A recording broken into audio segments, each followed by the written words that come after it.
जाने कितनी योनियों को भोग जन्म आदमी, करके कुकर्म कीट फिर से बनता आदमी।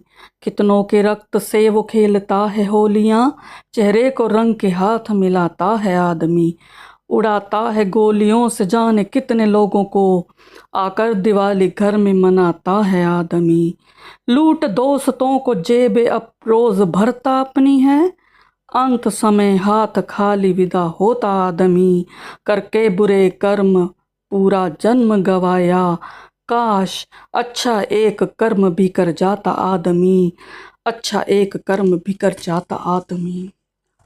तो दोस्तों, ये जो कविता है ये मैंने समर्पित की है इस पुस्तक को। आप देख सकते हैं, अपने लोग, ये उपन्यास है और इसके रचिता हैं अजीज सरोए जी।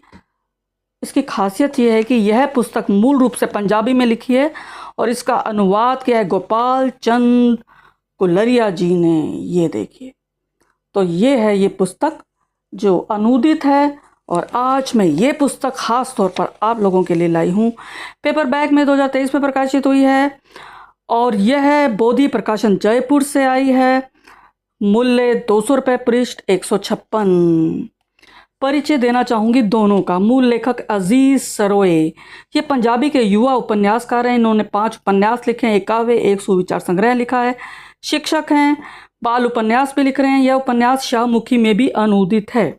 मालवा साहित्य सभा बरनाला, गुरमुख सिंह सहगल यादगारी मंच पटियाला और गुरमुख सिंह नावल पुरस्कार, इन तीनों से इनको सम्मान मिल चुका है इस पुस्तक के लिए। ये रियोंद कला मानसा पंजाब के निवासी हैं। तो ये तो था इनका परिचय, और अब मैं परिचय देना चाहूँगी अनुवादक महोदय का, गोपाल चंद कुलरिया। ये कुलरिया गांव है मानसा में, पंजाब में, वहाँ जन्मे हैं और रतिया जिला फतेहाबाद हरियाणा निवासी हैं आजकल। शिक्षा विभाग पंजाब में 40 वर्ष तक हिंदी अध्यापक रहे हैं। शिक्षा विभाग पंजाब द्वारा सम्मानित हैं ये। यह पुस्तक समर्पित की है लेखक ने बंटवारे के उस भयानक दौर में भी मसीहा बनकर आगे आने वाले लोगों को। और अनुवादक महोदय गोपाल चंद जी, इन्होंने 2 शब्द लिखे हैं। इन्होंने लिखा है कि यह उपन्यास 1947 के भारत पाक विभाजन के समय पूर्वी व पश्चिमी पंजाब के घोर दुखांत को प्रस्तुत करने का एक सहज प्रयास है। वर्तमान समय में यह महत्वपूर्ण रचना केवल ऐतिहासिक दस्तावेज ही नहीं है, बल्कि आने वाली पीढ़ी को अज्ञात और अचर्चित पहलुओं की जानकारी भी प्रदान करती है। तो ये इन्होंने लिखा है। तो अब मैं बात करती हूँ समीक्षा की। क्या कहूँ, निशब्द हूँ मैं। इतनी पीड़ा, दर्द, घुटन, अशांति, क्रंदन, प्रेम, ये सब है इसमें। उसके अलावा भाईचारा है, इंसानियत भी है इसमें। नफरत का ज्वालामुखी और मन की वीरानगी है, लूटमार है। तो इसमें स्नेहासिक्त शब्द भी हैं। बंटवारे का भयानक मंजर शब्द कटारी पर रखकर लेखक ने पन्नों पर उकेर दिया है। सच में मन लहूलुहान हो उठा। चुस्त कथानक जो है चुस्त है। पृष्ठभूमि भारत के 2 गांव हैं पंजाब के, जैसे इन्होंने बताया था। काहनगढ़ का किसान गुरमुख और कालिया गांव का नवाब मुस्लिम था। ये दोनों पगड़ी बदल भाई थे।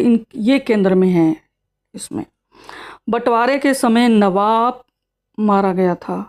गुरमुख उसका बेटा था पंजाब, छोटा बच्चा। वो उस अपने दोस्त रफ़ीक को बहुत याद करता है, क्योंकि आप सभी जानते हैं बंटवारे में वहाँ के लोग यहाँ आए, यहाँ के लोग वहाँ गए, और क्या मारकाट मची, क्या ट्रेनें लहूलुहान लोगों को लेकर आई, लाशों को लेकर आई।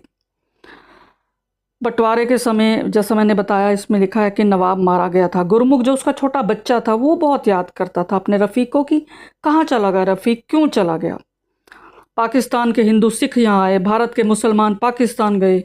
गांव कालिया और गांव काहनगढ़ की कहानी है। कालिया जो था वो मुस्लिम बाहुल्य था और काहनगढ़ सिख बाहुल्य। अमृतसर लाहौर मुजाहरा आंदोलन है इसमें।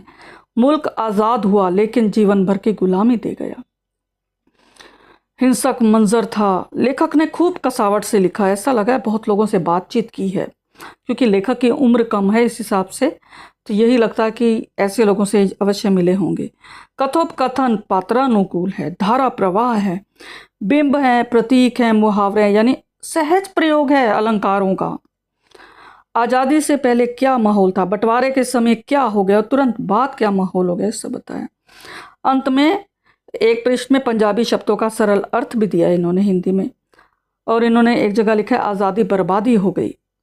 इसमें करतार सिंह सराबा, सरदार भगत सिंह, गुलाब कौर, इसका भी नाम इन्होंने लिया है। इसमें माई भागो का उदाहरण दिया, जो मर्दाना जनानी अकेली लड़ी थी दुश्मनों से।